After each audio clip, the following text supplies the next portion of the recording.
Alrighty, so what you're gonna do is you can grab a book, roughly textbook height, right? Or if you're in the gym, grab like a 25-pound plate or a pair of tens, something roughly an inch, 2 inches tall. Doesn't really matter because you can always make it taller or smaller depending on your needs. So what you're gonna do is you're gonna get in quadruped.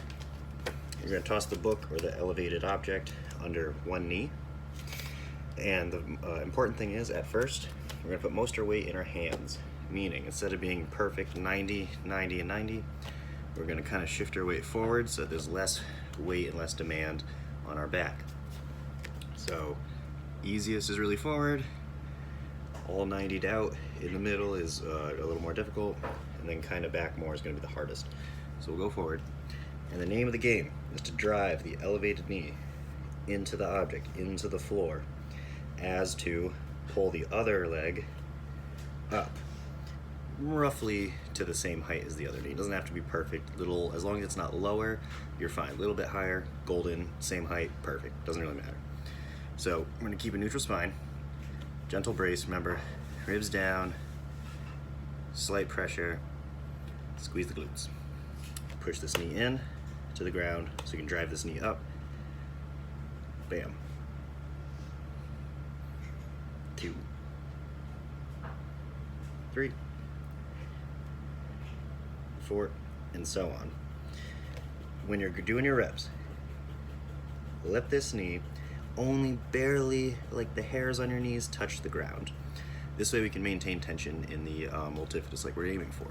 So it's not like a thud, right? It's a gentle touch and up, gentle touch and up. Now what it is not is moving this hip into flexion, extension, abduction, or anywhere to kind of cheat the system. From the side, what it looks like is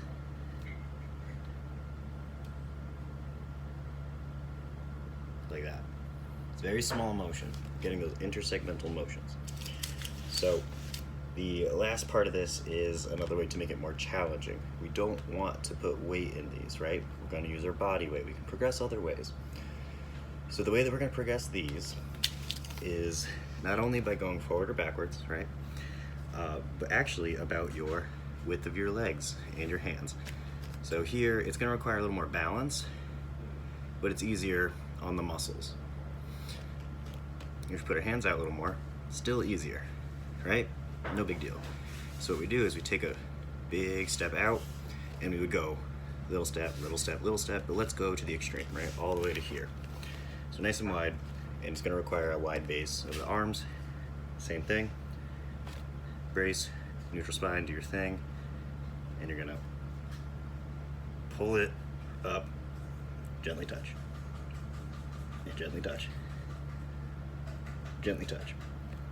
So you might not feel it in your back, in your lumbar. That's okay. You might feel it in your anterior core, like your obliques and all that. That's cool too. They're doing their job. They have a big role to play. As long as you're getting that intersegmental motion, as long as you're doing the motion correctly, then you're getting the benefit that we're looking for. One more thing to play with is some people's lumbars aren't gonna like this, especially at first. So you can play with rounding the lumbar, slightly extending, but definitely start from neutral and then kind of play around with your needs. Find the position that works. Start with the narrow, work your way out. And we're gonna do these for high reps. So like we'll start with 10, see how things go, work our way to 20. Once we hit 20, we'll widen that base. Let me know if you have any questions.